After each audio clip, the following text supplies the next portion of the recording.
Hello, this is Mike, NoStressMike.com. Oh, wow. I'll tell you, I've been back in the States for about a month. I'll tell you, it's been an experience. The first thing, you see, I got my seatbelt on. Oh, aren't I a good subject of the state? It's funny because I always have to weigh out, because I take personal responsibility. I don't look for excuses. I try to find solutions. And it's funny because I had to weigh out what's the most dangerous thing I have to deal with all the time, and that's the way that I live my life like that. It's funny, in Guatemala, I'm not armed near as well as I am here in the United States. And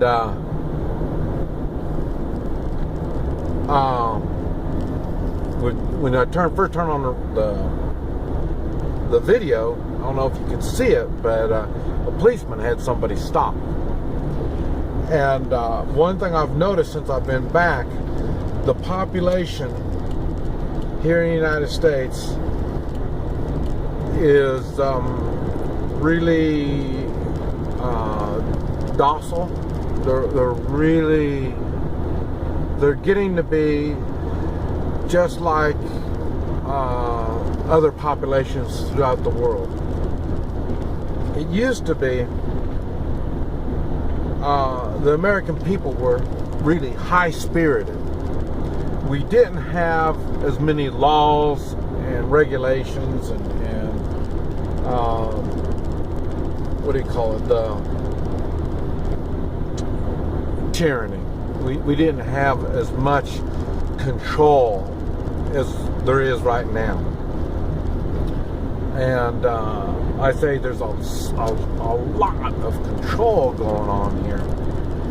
It's so what I had to, even though I'm well armed, I'm well capable of defending myself from bad people, in which I've said I've been in more shootings here in the United States than I have been outside the United States.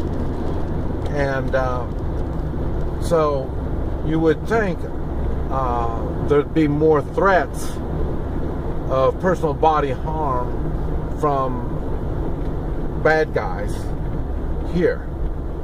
And it's funny, I had to weigh this out, and I came up with a decision. I have the biggest threat to me in the United States is when I travel. I have more chance of problems when I travel here in the United States than I do down there. And you would think it'd be the opposite way around. And it's funny because my junk car, I've been having problems with my car. And it's funny because down there, these problems are problems I can deal with. Up here, the problems are multiplied even more. The problems are worse here, automobile problems, than and it's the same problem down there and up here, but it's worse here. Here, you can't leave your car. If your car breaks down, you can't leave it. It's going to be towed off. It's going to be impounded. No telling what's going to happen to it. And like I say, my whole life is in the car. I mean, I'm homeless, so everything I live is in my car. And so that's one problem. Another problem is it's very expensive. I had a brake fluid leak down, and it was brake cylinder is what the problem was. It cost me $200 they wanted, when I took it in to the auto repair place, it's one of those chains auto, I wouldn't mention the name, but they're all the same. I've been victimized by every automobile chain place. Every time I take it to a chain, I always get victimized. But anyway, they wanted $1,300 to fix this car. And I could have the same thing done for $200 to $300 down in Guatemala. And it ended up $200 just for the brake cylinder. I couldn't believe it was so expensive. So I'm victimized there. But like I say,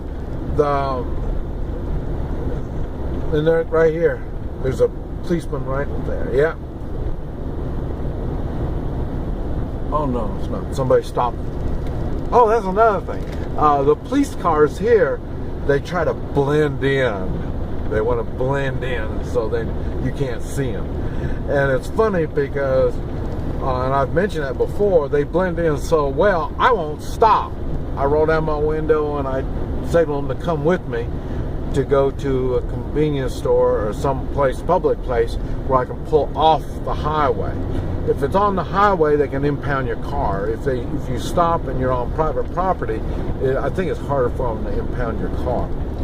So, but anyway, I am in more fear, not of the bad guys here, because I'm well armed, I can take care of myself here in the United States, but I'm in more fear of police.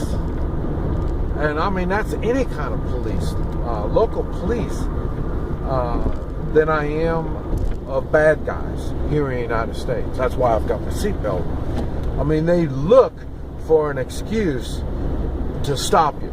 And then when they stop you, then, you know, they just start harassing you. And it's funny because I'm not the only one. Because, like I said, everybody is so tranquil.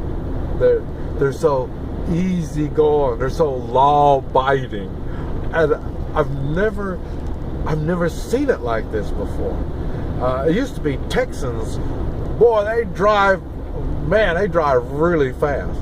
Okay, now they're even more calm and settled down. I don't know if it's because they're tracking where they go, because they got the tolls. They automatically pay tolls out of their checking accounts or whatever. I mean, it's an automatic thing. And if it's not, then they mail you a bill. They take a picture of your license tag and they mail you a bill for your tolls.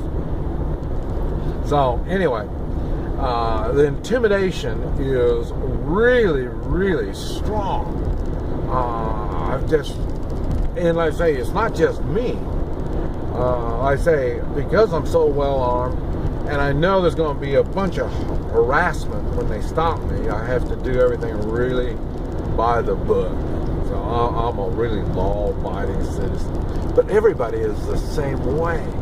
And it's so strange because there's more corruption in the political, not only political, but in all government officials, all of them. I say there's so many regulations. I've noticed. See, they use when I had my restaurant, I wasn't cooperating with them. So they use every regulation in the book to get, to attack me. And so they've got plenty of rules and regulations. But what they'll do is, the corruption is so bad, they don't use them unless they want to get after you. And then they pull out all stops and they really get after you. And that's what they did with me. But I say I was able to take care of it. Now I say I've been out of the States, and I don't have all the connections that I had before. So yes, I'm open for all kinds of stuff. I was hoping this trip to get more connections, and right now, like I say, just time moves so fast. I can't seem to get things done between my car, working on my car, and I say I've had problems. I've got I'm ready for the meet and greet that we're having the 14th and 15th. It took me a while to find a location to put that on. I say nothing. I'm not used to all the big expenses here in the United States, and I say they were wanting $500 per day for a room that we could sit around and talk. So it took me a lot of looking around to find something more inexpensive. Like I say, this is a free meet and greet. I mean, I'm not charging anybody, and so my income on it is going to be very small. And so it's been an experience. But like I say, what really gets me is, like I say, I've been intimidated by the tyranny.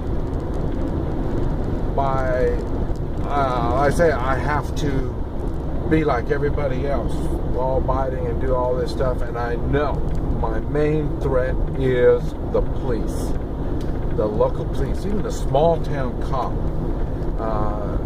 because like I say, I got a lot of stuff in my car, and they want to look, they want to, why are you here? They ask you all these questions and stuff. I mean, it's no different than in a